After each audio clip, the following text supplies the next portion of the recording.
La mayor parte de lo que hoy es el territorio argentino no estaba bajo el dominio de la sociedad criolla o nacional. Las tierras indias pampeanas y patagónicas, donde las comunidades podían vivir según sus tradiciones, sin interferencias de la sociedad occidental o huinca, eran denominadas tierra adentro. En cuanto a las fronteras, significaba el paraíso para los marginales de la sociedad criolla en búsqueda de libertad o de comercio, sea lícito o ilícito con los indígenas. Pero también era el espacio más castigado por el terror de las guerras casi continuas. Las causas: la necesidad de tierras de la sociedad criolla, cuya población estaba en expansión.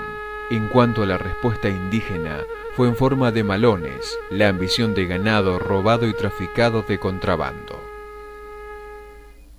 Un grupo indígena de este territorio, los guaraníes de las antiguas misiones jesuitas, se habían organizado dentro de los pueblos libres, liderados por Andrés Guaucurarí, conocido como Andresito Artigas. Vencido en 1819 por los portugueses, muchos de los indios fueron muertos o hechos prisioneros. En el Chaco salteño, los matacos y mataguayos tenían un contacto relativamente pacífico con la población salteña. En cambio, los guaycurúes, al adoptar el caballo, como los tehuelches y araucanos, expandieron su hábitat, atacando en ocasiones a poblados. Entre los guaycurúes se encontraban tobas, pilagais, mocovíes y avipones, y era frecuente la guerra entre parcialidades, muchas veces incentivadas por los blancos. Los habitantes de la Patagonia fueron los tehuelches, hacia fines del siglo XVIII. En esa época comenzó el proceso de araucanización. Se mezclaron las características culturales de los araucanos o mapuches con la de los pehuenches y tehuelches. La mezcla interétnica dio origen a diferentes comunidades araucanizadas: pehuenches, borogas, ranqueles, tehuelches, huiliches y araucanos o aucas. Los ranqueles, tehuelches araucanizados, estaban situados al este del río Salado, sur de la provincia de Córdoba y norte de la provincia de Buenos Aires. Yanquetruz es el que más se destacó, gobernando entre 1816 y 1838. Entre los tehuelches se destacó Juan Catriel, entre 1820 y 1865. Los indios siempre colaboraron con el gobierno y con la defensa del país. Estuvieron en contacto con los criollos. También acudieron al pedido de caudillos o militares para que intervinieran en numerosas batallas, participando en uno u otro bando en las luchas entre unitarios y federales. Los gobiernos siempre protegieron las propiedades, el comercio, el acceso a las salinas grandes. Siempre debieron relacionarse con los indígenas. Este tema era considerado como el problema con el indio. En 1820, el general Martín Rodríguez suscribió una convención en la provincia de Buenos Aires y varios de los caciques de la frontera del sur, denominada Pacto de Miraflores. Sin embargo, este equilibrio se rompe por los ataques iniciados por los indios y blancos encabezados por José Carrera. El Pacto de Miraflores fue roto por los indígenas cuando produjeron un malón sobre lobos, matando 100 personas.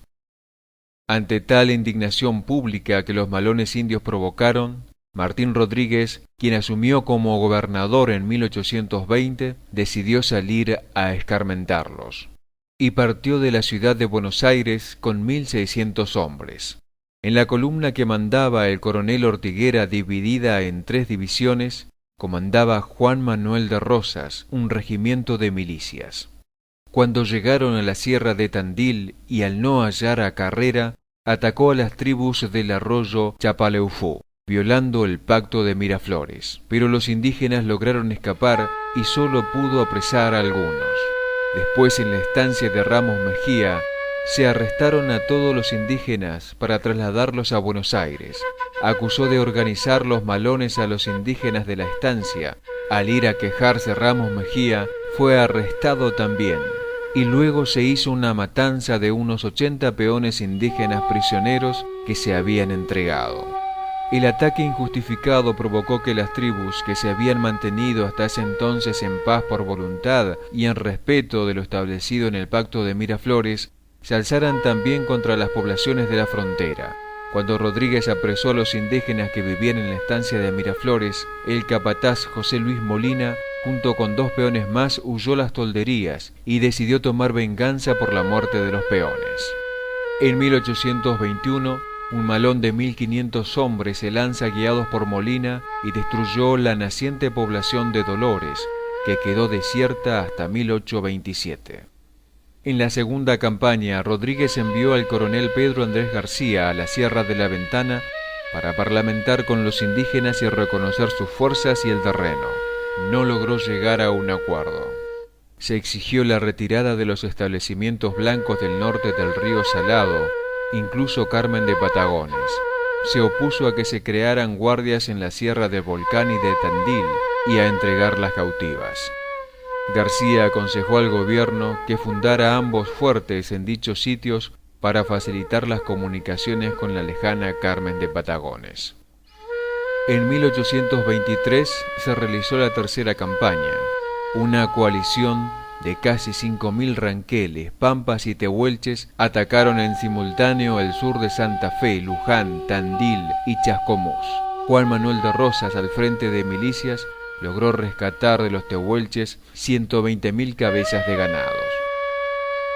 Rosas fue su amigo y su enemigo, su explotador y su empleador. Los usó y los defendió. Rosas, como Ramos Mejía, sostenía que los indios eran muy útiles como mano de obra en las estancias. Estaba en contra de la política de exterminio que quería llevar adelante Rivadavia, con su mano armada el coronel Rauch, que no diferenciaban entre quienes eran enemigos y quienes podían ser potenciales aliados. Durante su primer gobierno, tenía como urgencia la lucha contra la Liga del Interior. Por ello prefirió instalar a los indios amigos en las estancias del interior de la provincia de Buenos Aires. Destinaba fondo para las tribus amigas que fueron trasladadas a la frontera cerca de algún fuerte. El gobierno proveía de alimentación, vestimenta y vicios. Las tribus aliadas vivían en sus comunidades tradicionales, pero actuaban como informantes de los movimientos de las tribus hostiles. A cambio de su colaboración, el gobierno le daba regalos. Cuando los indios se acercaban a comerciar, recibían hospedaje y alimentos durante el lapso de transacción. La defensa de la frontera en la época de Rosas descansó en las tribus amigas y aliadas. Contra los indios enemigos aplicó el exterminio a la prisión de los que vencidos no pudieran alejarse. Es muy conocida su campaña de 1833. Rosas quería establecer los nuevos puntos de frontera en los ríos Negro y Neuquén, interviniendo varias provincias. El resultado: 3.200 indios muertos, 1.200 prisioneros, 1.000 cautivos rescatados, miles de cabezas de ganado y la incorporación nominal de 2.900 leguas cuadradas de territorio. Pasaron los años y los habitantes originarios de la región pampeana y patagónica, llamada desierto para la sociedad nacional, eran en esta época unas 30.000 personas. Durante el gobierno de Rosas, Calfucurá mantuvo la paz, pero tras su caída arrasó Bahía Blanca. Urquiza lo prefirió tener como aliado. El cacique Blanco Baigorria, que había estado en el ejército bajo las órdenes del general Paz y que se había ido a vivir con los indios tras su derrota, fue vuelto a llamar por Urquiza.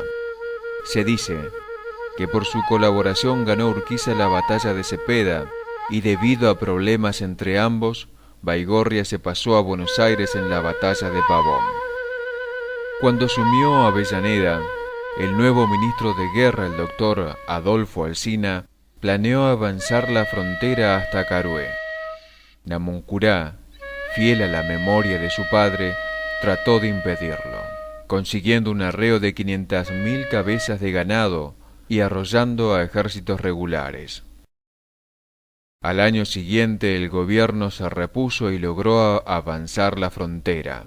Llegó hasta Italó, sur de Córdoba, Trenquelauquen, Guaminí, Carué y Puam. Alsina planeó hacer una fosa de 730 kilómetros que cubriera la línea entre el sur de Córdoba y Bahía Blanca. No logró completar su obra, ya que le sorprendió su muerte. El general Julio Argentino Roca fue designado sucesor del fallecido ministro Alsina. La estrategia aniquiladora de Roca se vio favorecida por la epidemia de la viruela que diezmó a los indios. Este plan sistemático de exterminio fue conocido con el nombre de Conquista del Desierto. Antes de iniciarla, envió numerosas partidas que atacaban a tolderías y poblados indígenas, tomando prisioneros a caciques, asesinando a cientos de indígenas y tomando miles de prisioneros. Sobre la denominación Conquista del Desierto, el antropólogo Adolfo Colombres considera: un desierto no se conquista, se ocupa, y si hay allí seres humanos contra los que se luchó, no se trata de un desierto. Lo que se pretende hacer con esta denominación es negar la calidad de humanos a los seres que la poblaban y a la brutal masacre que se realizó contra ellos.